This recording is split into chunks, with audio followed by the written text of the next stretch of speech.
ஜீவாமிர்த கரைசல் தயாரிப்பு.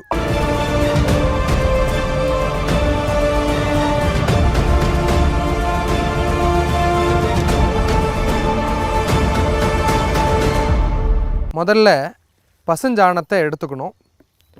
ஒரு ஏக்கர் பயிருக்கு, அது நீண்டகால பயிராக இருந்தாலும் சரி, குறுகிய கால பயிராக இருந்தாலும், ஒரு ஏக்கருக்கு 10 கிலோ பசுஞ்சாணம்.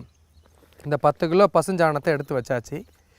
இந்த 10 கிலோ பசுஞ்சாணம், இது கூட முதல்ல நம்ம கலக்க வேண்டியது வயல் மண்.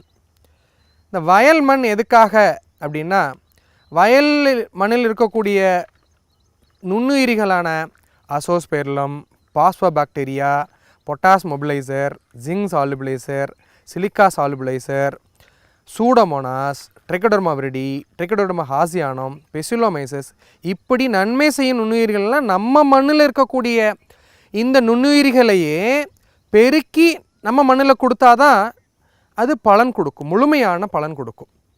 அதனால் இந்த பசுஞ்சாணத்தையும் வயல் மண்ணையும் நல்லா பிசைஞ்சிக்குங்க. இது வரைக்கும் ஜீவாமிர்த கரைசல்களை நீங்கள் பசுமாட்டு கோமியத்தை பயன்படுத்தியிருப்பீங்க.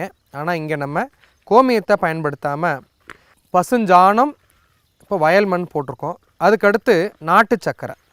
இந்த நாட்டு சக்கரை இதுக்கு 10 கிலோ வேணும்.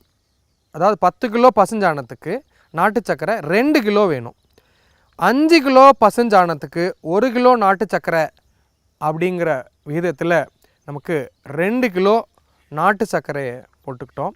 இந்த நாட்டு சர்க்கரை எல்லா பகுதிக்கும் போகிற மாதிரி நல்லா கலந்துக்கணும். கலந்துக்கிட்டு இது கூட குறைந்தபட்சம் ஒரு 3 நாளைக்கு நல்ல புளிச்ச 2 லிட்டர் தயிர், ஒரு ஏக்கருக்கு 2 லிட்டர் தயிர்.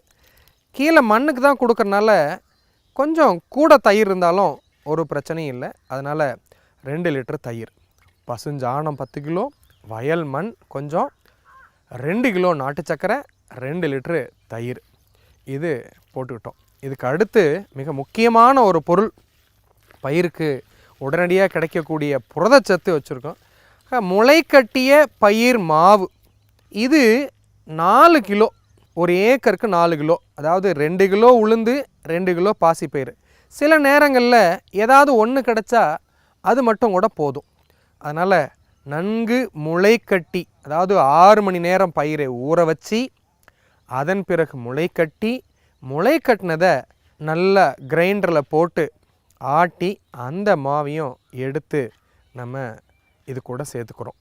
பயிர் மாவு நன்கு முளைக்க வைத்த பயிர் மாவை எந்த அளவுக்கு கொடுக்குறோமோ அவ்வளவுக்கு அவ்வளோ பயிருக்கு நல்லது. முளை கட்டிய நன்கு முளைத்த பயிர் மாவை இது கூட கலந்துக்கிறோம். இதுக்கப்புறம் தேவையான அளவு தண்ணீர் கரைசல்.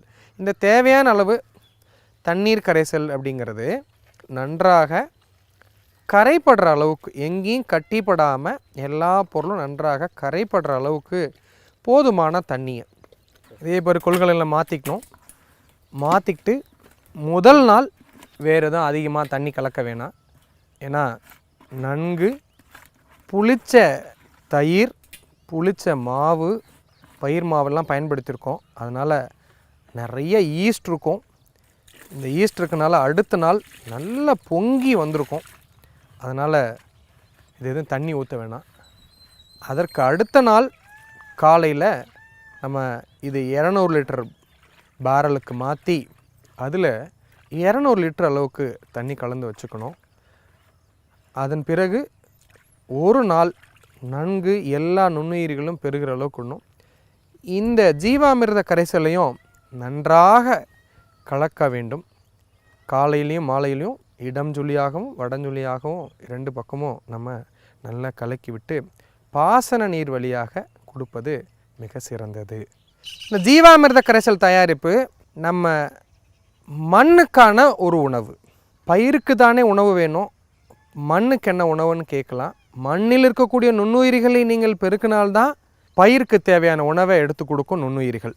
ஜீவம் என்றால் உயிர். அந்த உயிரை கொடுக்கக்கூடிய அமிர்தம் போன்ற உணவை பயிருக்கு மண் வழியாக, வேர் வழியாக கொடுப்பதற்காக இந்த ஜீவாமிர்த கரைசலை பயன்படுத்துகிறோம். நல்ல விவசாயிகள் மனசில் வச்சுக்கணும், பசுமாட்டு கோமியத்தை இதில் பயன்படுத்த வேண்டாம்.